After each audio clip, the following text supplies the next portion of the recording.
right, well, we're all glad he's free. Now, everyone wants to know what exactly got Alan Gross sprung. For the 5 years they've held him, the Cubans said the American contractor was really a spy for the CIA.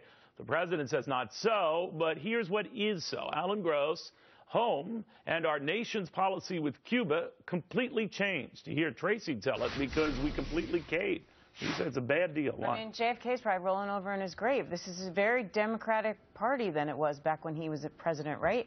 I think we got nothing out of it. We got no guarantees that all the inhumane things that are happening to the people will stop. We got no guarantees that economically the country will do better. We know that Castro's going to be happy. He and his people will continue to get money from us.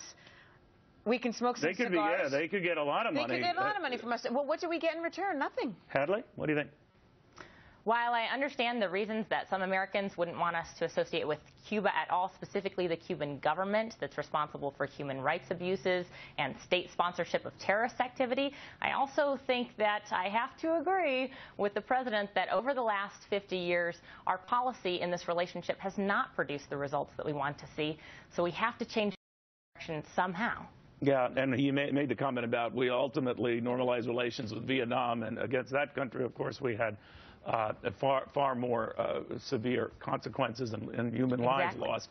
Anyway, Senator Marco Rubio, Florida, was talking to Stuart Varney about this and said, you know, it's not even a good deal for Cuba. My interest in Cuba is not economic. My interest in Cuba is democracy and freedom. And let a free Cuban people choose what economic model they want to follow. Nothing the president has done here will advance that cause. On the contrary, I think it will set it back. Because what they've done now is provided a lifeline for this Castro regime to make itself a permanent fixture for decades to come. So, Rob, what he's saying is Cubans lose out. Yeah, Obama was on bended knee. It was the most bizarre speech I've heard from him in a long time. Rubio has, I've heard this. Really? Okay. Rubio has it right. If we lift economic sanctions and they become more flush with cash, wouldn't that just perpetuate the regime? How is that going to help those people to have the government have more money? The government controls everything now. So how is this supposed to help? Well, I don't get let me be crass about this, Tracy. I understand what you're saying. You know, we've had 50, 60 years of this, and nothing has changed. I could flip it around and say, well, maybe we can build some resorts. Maybe we American companies can benefit down there and start to share in the bounty that European countries, Canada, have been getting. This is not a man who's been good to American companies. This is not a man who's been good to his own people.